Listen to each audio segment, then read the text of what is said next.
Ever feel like your Z6I's electronic shutter just isn't cutting it for those crucial fast action shots, or when battling flickering artificial light? Let's dive into how to unlock the power of its mechanical shutter, giving you a reliable alternative. First, power on your Nikon Z6. To navigate to the main menu, we'll be looking for the photo shooting menu. You can access this either through the dedicated menu button on the rear, or by pressing the I button for quick access. Within the photo shooting menu, scroll down until you find the option labeled shutter type. Select this to enter its settings. Here you'll see your shutter options. If you haven't changed it before, it might default to electronic. Simply scroll down and select mechanical shutter. And just like that, you've activated the mechanical shutter. This utilizes the physical shutter curtains, offering a more traditional shooting experience. Why does this matter?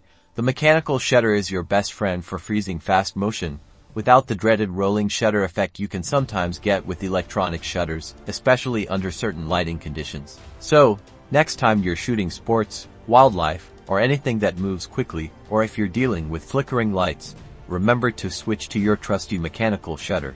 Mastering this simple setting will significantly improve your results in challenging shooting scenarios. Happy shooting!